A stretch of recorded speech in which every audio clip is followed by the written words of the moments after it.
Облыс әкімі Бердібек Сапарбаев Ойыл ауданына жұмыс сапарымен барды. Ауданның әлеуметтік мәселе мекемелерінде болып, мұғалімдердің тамыз конференциясына қатысты.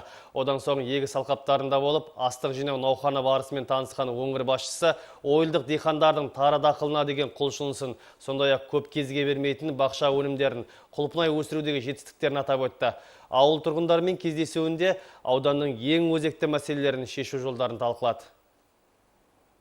Өңір басшысы алдымен Қарауой ауылдық округінің аумағындағы әділет шаруа қожалығында болды. Ұжым бірнеше жылға созылған құрғақшылықтан кейін биыл ғана жақсы өнімге қол жеткізіп отыр. Көктемде олар Қорғаноба алқабында 150 гектар жерге арпа, 50 гектар жерге тары егіпті. Арпаның әр гектарынан орташа алғанда 10 центнерден, ал тарыдан 12 центнерден өнім алуда. Биыл астықтың бітік шығуына бір жағынан жаздың жаңбырлы болуы септігін тигізсе, екінші жағынан тұқым себу науқаны кезінде жер жырту, өңдеу шараларына барынша мұқият қарадық деді шаруа қожалығының басшысы Сәкен Займолдин. Мол астық осы маңдағы ауыл тұрғындарына да үлкен қуаныш сыйлады. Шаруа қожалығы тұрғындарға арпаның әр қабын 1000 теңгеден беріп жатыр. Бұл базардағы бағадан 1,5 есеге арзан.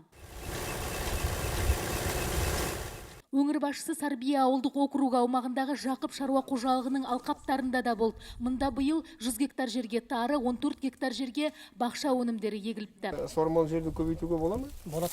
Ол үшін не керек? Маған ештеңе де керек жоқ, техника өзіме барлығы бар. Жерімді суым бар.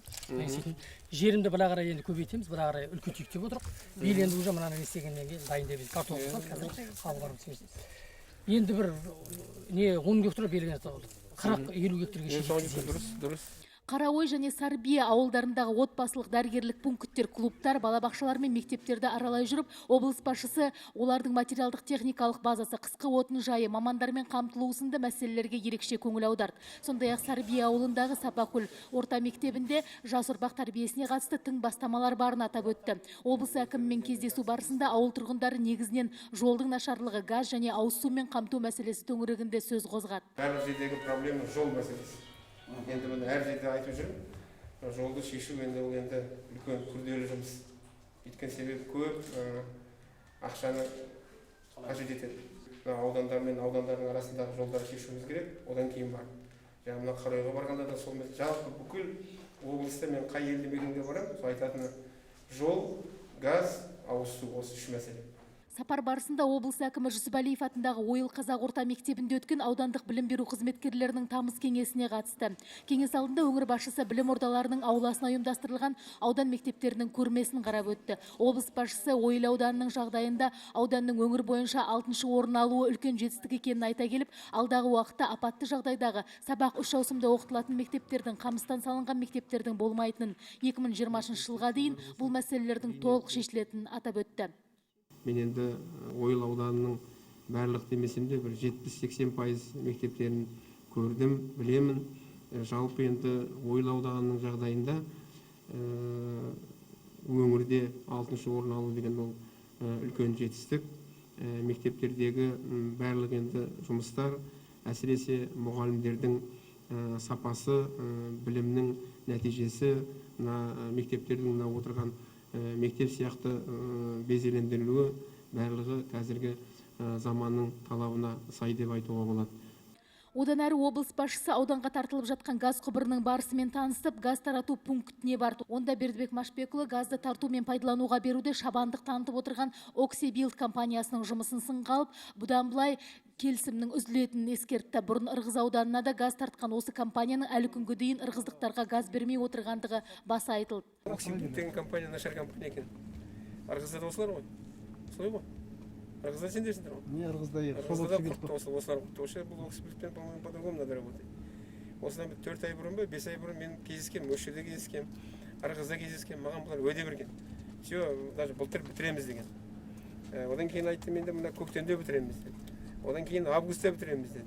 Енді теперь сентябрь, еще вопрос. Почему біз как со стороны заказчика никаких мер не принимаем, а? Как бұларды жаңағы бірінші штраф, екінші как недобросовестный подрядчик. Осыдан кейін ойыл құлпынай серіктестігіне ат басын тіреген облыс басшысы серіктестік директоры Расул Ерсейітовпен кездесті. 2 жыл бұрын Атамекен стартап мемлекеттік грантын ұтып алған Расул биыл 1,5 гектарға құлпынай егіпті. Жас кәсіпкер үйен кегіп, одан шырын өндіріп, бақтан жиылған алмадан да компот қайнататын құрғақ жеміс дайындапты. Ол облыс басшысы бастаған қонақтарға өз өндірген қайың және үйеңкі шырындарын ұсынды. Мынау соғы 1 жыл сақталады. Мынау ақ қайыңның соғы енді әзірге этикеткім осындай. Өйткені гос жоқ біздің Қазақстанда. Шетел тексеру үшін оған цехта дайындалу керек. Облыс басшысы Ғали Марданбек серіктестігінде де болды. Омарташының шаруашылығын көрді. Араның есте сақтау қабілеті күшті, сондықтан балаларға бал беріп тұрған дұрыс деген серіктестік басшысы өзі өндіріп жатқан балдың құрамында глюкозаның 2% екенін, сонысымен сапалы болып тұрғанын айтты. Биыл 1 тонна ара балын жинаған ол алдағы уақытта өнім көлемін көбейтпек. Бұларда балдарға мына күніге шайғаспен 3 мезгіл берсе, таңертең әбет кешке. Балдардың есте сақтау қабілеттері күшті болады. Өңір басшысы сапарының соңында ойыл орман шаруашылығының тәлімбағында болды. Долана, қарағаш, үйеңкі, шаған секілді ағаш түрлерін сататын тәлімбақ кәдімгідей көркейіп тұр. Облыс әкімі алдағы уақытта жұмысты ширату қажеттігін ескертті. Айгүл Байменова, Самат Қалекенов, Қазақстан.